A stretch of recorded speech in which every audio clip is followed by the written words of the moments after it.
Hey everybody, I'm Tom Vassell. I'm Chris Yee. I'm Wendy Yee. Today we're taking a look at a game called Union Stockyards, which I gotta be honest, when it first came in, I looked at the back, I was like, spreadsheet the game, because at a glance, that's what it looked like. Sure, there's lots of tracks and there's grids. And it's called Stockyards, so you're like, oh, okay, this doesn't seem like it's going to be necessarily riveting. I thought it was going to be a train game, honestly. And that's the thing, I thought it was a train game. Then you look at the cover, you realize, oh, there's livestock. Like a lot of livestock. That's on me. I also thought trains. Well, right, then when I read it, I was like, oh, you're a meat packer. That's an interesting theme, because while I do love to eat meat, and a lot of it if possible, I don't necessarily think about this process. I'm like, the meat is magical. I was reading in the rule book, so these Union Stockyard, this whole area of Chicago was actually a tourist attraction on top of like a very competitive industry. Come on, people came kids. here to see the animals. See how the sausage is made.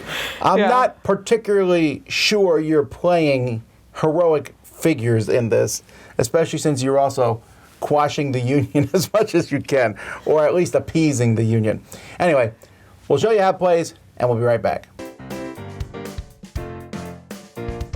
Union Stockyard is a game about being one of the 5 big companies in Chicago in the late 1800s, early 1900s in the meat packing industry. So over here we have the Union that we have to keep happy. We have a packing town, which is actually where we're building buildings and learning new technology and stuff so that we can be better at using the full animal. We have the kind of the costs and prices of the cattle and the different animals that we're going to sell and slaughter throughout the game, as well as these are actually going to be the cards and the buildings that we're going to purchase so that we can put them over here. So let's talk about basic round structure. Each year of the 6 years, you're going to flip over a new card, and first you're going to determine what the Union feels about this year. So this Union is getting angry, and there will actually be a strike. During a strike, everyone's going to lose a worker that's currently playing. They're going on strike, so they're not available. So you basically just have less workers for the round. And then there's going to be something at the bottom. This could be a worker placement space. This could be a bonus for everybody. This happens to be that everyone receives 1 reputation point. After that card is resolved, then all players are going to, one at a time, take turns placing actions with their workers, fulfilling those actions back and forth until they run out of workers. And then you'll do some end of round cleanup stuff. Different prices will shift, and there'll be a lot of like end of year stuff that will happen. So let's talk about the worker placement spots over here. So these ones up here, some will have a cost, some won't, but this is how you increase your reputation. Everything is first come, first serve, so only one person can be on each one of these spots. This is a way to get first player. It also lets you at the end of the round decide which side of this you want to have. And then over here, this is going to be end game multiplier stuff, but you can put out houses over here. They give you some sort of immediate benefit. And then if there's tiles up here, you get 2 points per house per tile. So that's just a little bit of extra points as well as immediate bonuses. Down here in the yards, this is where we will actually slaughter our cattle, our animals. And what you'll do is you will slaughter them, and based on the sales cost or whatever the basic overhead costs are for that animal, and where your price currently is, I guess I'm purple, yep. That difference is going to be how much money you earn. So 1, 2, 3, 4, 5. That would be worth $5 if we were to slaughter that cattle right there. Up here is actually where you're going to be building buildings and buying land to build buildings. So you can just straight up build a building, and however many spaces it takes up will be the cost of it. So if I were to build this card over here, I'd get that piece, I'd lay it down, and then I would have to pay $5 for it because it takes up 5 squares.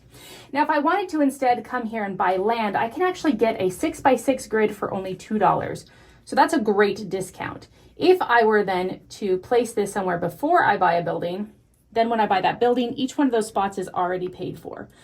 This is another way to have positive interaction. So if someone builds over the top of yours, they actually pay you the money instead of the bank for those spots. But this building would only cost me 1 if Orange came in and bought it and then placed it over the top of stuff they already own. Underneath this is the wage increase. One thing I forgot to mention with the strike is you actually get these low morale tokens whenever a strike happens each year that you continue in this red region up here will actually be a bad thing. You'll collect more of those tokens, and they're worth greater and greater minus victory points at the end of the game. When you come to this spot, you actually get to remove one of these tokens, whereas everybody else still has held on to theirs, and you get to move that strike tracker down 2 spaces, so people are a little bit happier because they're paid more, and you get that benefit of having less negative points at the end of the game. A couple other spots, just these last 2 over here. We have viaducts, which are basically just a single one space. You can place it somewhere if you're trying to reach out and get some of these tiles. These are what will connect over on this board and become the multipliers that allow you to get those end game points. Once you reach adjacent to them, then you can choose where they go on these boards. And then finally, contract work is just to gain $1. Don't go to that spot unless you're really desperate. But that's just the basics of how you play this game. Like I said, you're going to go across 6 years or 6 rounds playing all your workers. You're going to be slaughtering your cattle. You're going to be moving stuff up and down. Another thing I forgot to mention is that when you build these buildings, they actually give you benefits at the upper left-hand corner, which will be stuff like moving your prices of what you're going to be selling your cattle and your hogs and your sheep at. So there you go. That's the gist of how you play this game. 6 rounds, and then you just see who has the most points.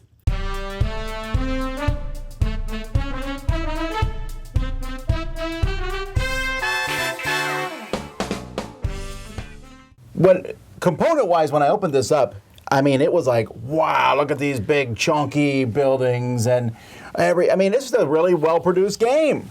And it's funny because the cover has this great Andrew Bosley artwork, right? Like, the second you see it, you're like, oh, Bosley, this game is going to look great.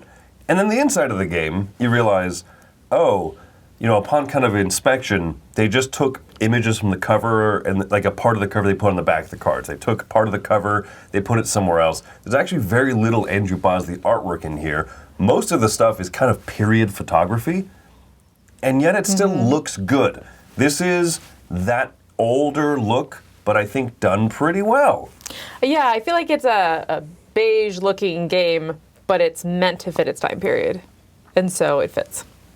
The other thing that surprised me about this game is it looks fairly complex. I know a lot of people don't like stock market style games.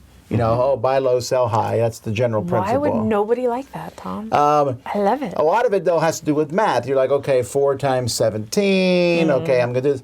Minus the dividends. Yeah, well, I looked at these, and they have the prices on all these things. And those prices, essentially for game purposes, do not matter. It is only the difference. Yeah.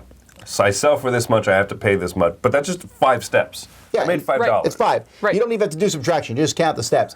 And that makes it so much simpler. And the fact that every worker placement spot in this game is really basic. Go here, sell a cow. Go sell.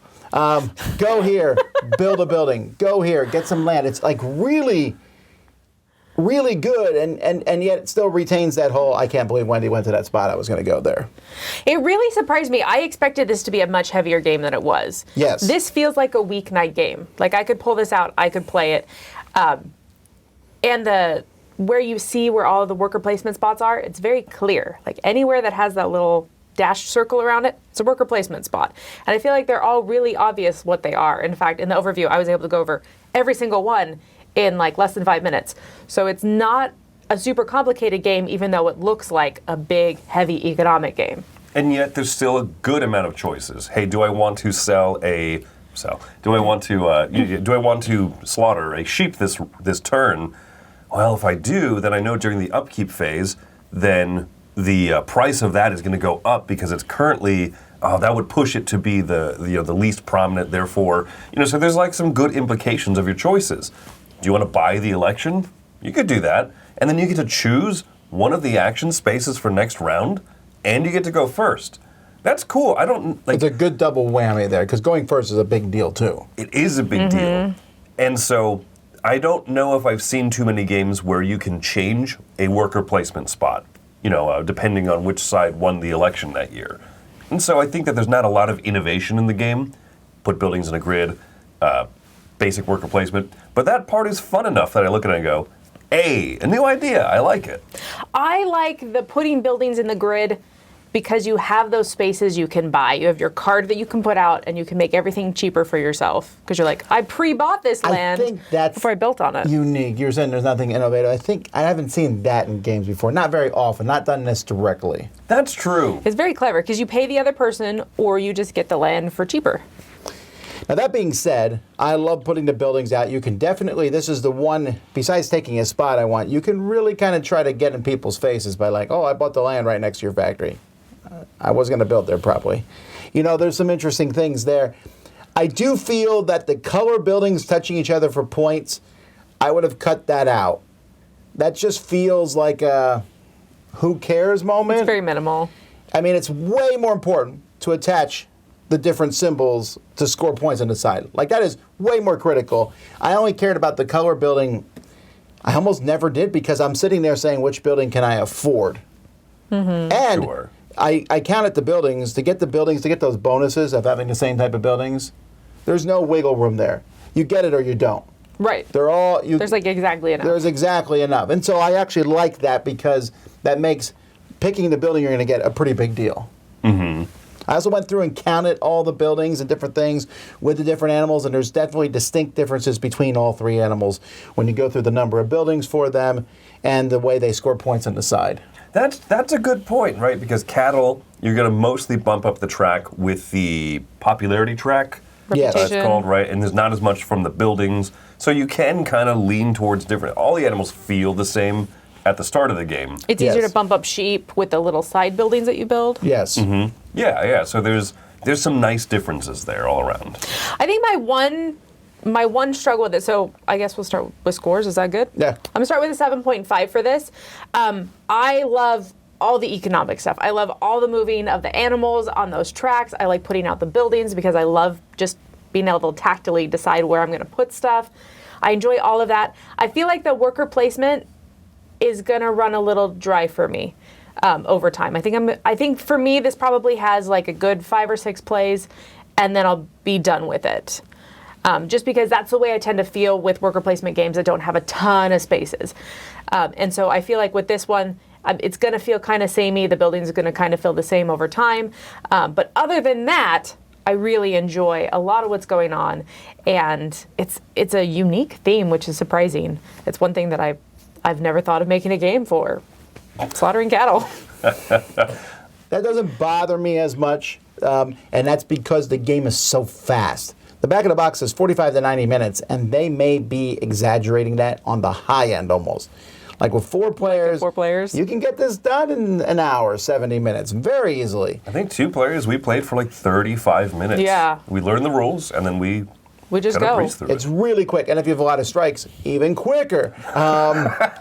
And so I like that aspect. The only thing the rule book says in your first game, pull all these event cards out. You know, don't put these specific event cards in because they're kind of negative event cards.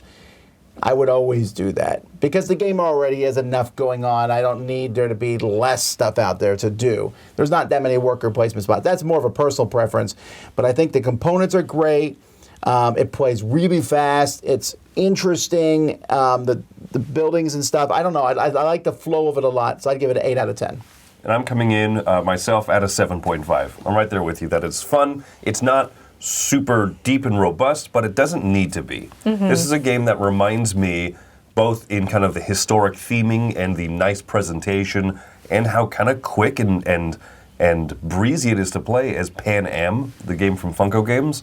I like that. If you like to kind of dabble in historical gaming, but you don't want to go into like the big complex war games, this is neat for that because it gives you that historical flavor. It's a game that is going to be easy to get to the table. I think that it'll be a lot of fun. I like the worker placement. I like those few innovations, and I like that it's also just at the same time kind of comfortable. If you've played a lot of games, this is great. Or this is a game that you could use, I think, to introduce people to worker placement. It's kind of like Lords of Waterdeep in a few ways. It has those nice little familiarities. Yeah, I like it. It's very accessible for sure. Yep. Accessible is a great word. Mm-hmm. There you go, folks. That's Union Stockyards. Check it out. It's a big surprise for me, actually. I wasn't expecting much out of this. I was very happy to play it. I'm Tom Vassell. I'm Chris Yee. And I'm Wendy Yee. Have fun eating bacon.